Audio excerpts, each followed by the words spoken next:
Imagine a world on the cusp of change. The Enlightenment is sweeping across Europe. Reason and science are challenging old ways of thinking. In this era of intellectual ferment, one figure stands out: Jean-Jacques Rousseau. Rousseau was a philosopher, writer, and composer. He was a man of contradictions, both brilliant and deeply troubled. His ideas ignited revolutions and inspired generations of artists and thinkers. Rousseau challenged the very foundations of society. He questioned the nature of progress and the meaning of civilization itself. His voice, often dissenting, remains relevant even today. We are drawn to Rousseau's story because it reminds us of the power of ideas. It shows us how one person can challenge the status quo and change the course of history. Jean-Jacques Rousseau was born in Geneva in 1712. His early life was marked by instability and loss. Orphaned at a young age, he was passed from relative to relative. These early experiences left an indelible mark on Rousseau. He developed a deep sense of alienation from society. He felt like an outsider, observing the world from a distance. As a young man, Rousseau wandered through Europe, taking on odd jobs. He was a tutor, a musician, and even a secretary. These experiences exposed him to the inequalities and injustices of his time. It was during this period of wandering that Rousseau began to formulate his radical ideas. He questioned the very basis of social order and the distribution of power. He believed that society corrupted the natural goodness of humanity. At the heart of Rousseau's philosophy lies the concept of the social contract. This idea is central to understanding his views on human nature and society. This idea, while not original to Rousseau, was given new life in his writings. He took the concept, which had been discussed by earlier philosophers like Hobbes and Locke, and infused it with his own unique perspective. He argued that society is not a natural order, but rather a human construct. This was a radical departure from the prevailing thought of his time, which often viewed social hierarchies as divinely ordained or naturally occurring. According to Rousseau, humans in their natural state are free and equal. He believed that in the state of nature, people lived solitary, uncomplicated lives guided by basic needs and instincts. However, the formation of societies creates inequality and oppression. As people began to form communities and establish property, disparities in wealth and power emerged, leading to social strife and injustice. The social contract, he argued, is a necessary evil. It is a compromise that individuals make to live together in a community, sacrificing some personal freedoms for the benefits of collective security and cooperation. Rousseau believed that individuals surrender some of their freedoms to the collective will in exchange for security and cooperation. This surrender is not absolute but conditional, based on the mutual agreement of all members of society. This collective will, embodied in the concept of the general will, guides society towards the common good. The general will represents the collective interests of the people, transcending individual desires and ambitions. The social contract for Rousseau was not a one-time agreement. It was a dynamic and ongoing process, requiring continuous engagement and participation from all members of society. It was an ongoing process, requiring constant vigilance to ensure that the general will is truly representative of the people's interests. Rousseau emphasized the importance of active civic engagement and participation in maintaining a just and equitable society. He believed that only through active involvement in the political process could individuals ensure that their voices were heard and their rights protected. This idea of participatory democracy was revolutionary and laid the groundwork for modern democratic thought.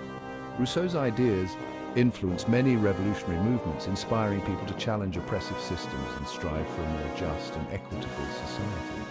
His vision of a social contract based on mutual respect and collective well-being continues to resonate today. In our contemporary world, the principles of Rousseau's social contract can be seen in various forms of governance and community organization. The ongoing dialogue about the balance between individual freedoms and collective responsibilities remains as relevant as ever.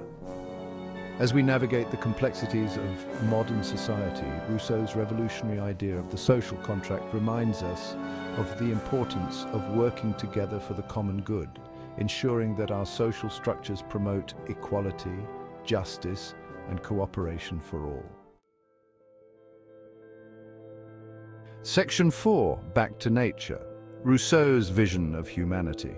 Rousseau's most famous phrase, "Man is born free and everywhere he is in chains," encapsulates his belief in the inherent goodness of humanity. This powerful statement reflects his deep conviction that human beings are naturally good, and that it is the structures and constraints of society that corrupt this innate purity. He argued that civilization, with its artificial constraints, corrupts our natural state. Rousseau believed that the development of society introduced artificial inequalities and dependencies that distorted human nature. The hustle and bustle of urban life, with its focus on material wealth and social status, stands in stark contrast to the simplicity and harmony of life in a natural state. In his view, humans in their natural state are guided by two key principles: self-preservation and pity. Self-preservation, or the instinct to survive, ensures that we take care of our basic needs, such as food, shelter, and safety. Pity, on the other hand, is the natural compassion we feel towards others, driving us to help those in distress and to live in harmony with our fellow beings. Self-preservation drives us to meet our basic needs, while pity makes us compassionate towards others. These two principles, according to Rousseau, are the foundation of human morality and social bonds. In a natural state, without the corrupting influence of society, humans would live peacefully, guided by these innate tendencies. Rousseau believed that society fosters competition, greed, and a desire for artificial needs. The pursuit of wealth and status creates a competitive environment where individuals are pitted against each other, leading to jealousy, envy, and conflict. This competitive spirit undermines the natural compassion and cooperation that would otherwise prevail. This, he argued, leads to inequality, conflict, and a loss of our natural empathy. The social structures and hierarchies that emerge in civilized societies create divisions and power imbalances, resulting in widespread injustice and suffering. Rousseau saw these inequalities as a fundamental betrayal of our natural state and a source of much human misery. His solution was not to abandon society altogether, but to create one that is more in harmony with our natural inclinations. Rousseau envisioned a society where the principles of self-preservation and pity could flourish, free from the corrupting influences of artificial inequalities and competition. He believed that such a society would be more just, compassionate, and fulfilling for all its members. He envisioned a society based on direct democracy, where citizens actively participate in shaping their own destiny. In Rousseau's ideal society, individuals would have a direct say in the decisions that affect their lives, fostering a sense of community and shared responsibility. This participatory approach would help to ensure that the society remains true to its natural principles, promoting equality, justice, and mutual respect among its members. Section 5, Emile, a new approach to education. This section delves into the groundbreaking educational theories proposed by Jean-Jacques Rousseau, a philosopher whose ideas have left an indelible mark on modern education. Rousseau's ideas on education were just as revolutionary as his political philosophy. He challenged the conventional wisdom of his time, proposing a system that was more in tune with the natural development of children. In his novel Emile, he outlined a radical new approach to child rearing, emphasizing experience over rote learning.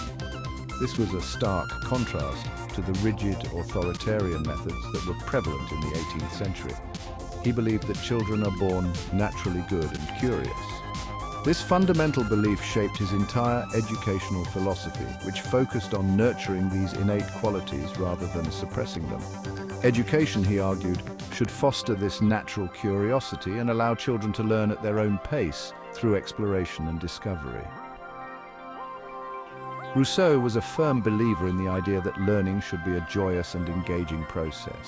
Rousseau's emphasis on experience over rote learning challenged the traditional educational practices of his time. He argued that children learn best when they are actively involved in their education rather than passively receiving information. He believed that children should learn by doing, by interacting with their environment, and by following their own interests. This hands-on approach was revolutionary and laid the groundwork for many modern educational practices. Emile sparked controversy for its unconventional ideas, including Rousseau's views on religious education. Many critics were alarmed by his suggestion that children should not be indoctrinated into any particular religion. He believed that children should not be indoctrinated into any particular religion, but should be allowed to develop their own spiritual understanding. This was a radical departure from the norm, where religious education was often rigid and dogmatic. Today, many of Rousseau's ideas are reflected in modern educational practices. The emphasis on experiential learning, the importance of fostering natural curiosity, and the belief in the inherent goodness of children are all principles that continue to influence educators around the world. Rousseau's Emile remains a seminal work in the field of education, inspiring countless educators to rethink their approaches and to prioritize the needs and interests of the child. His vision of education as a journey of discovery and growth continues to resonate, reminding us of the profound impact that thoughtful, child-centered education can have on the world. As we continue to evolve our educational systems, the principles laid out by Rousseau and Emile serve as a timeless reminder of the importance of nurturing the whole child. By embracing these ideas, we can create learning environments that are not only effective, but also deeply fulfilling for both students and educators. In conclusion, Rousseau's innovative approach to education, as detailed in Emile, challenges us to rethink our methods and to strive for a system that truly supports the natural development and curiosity of every child.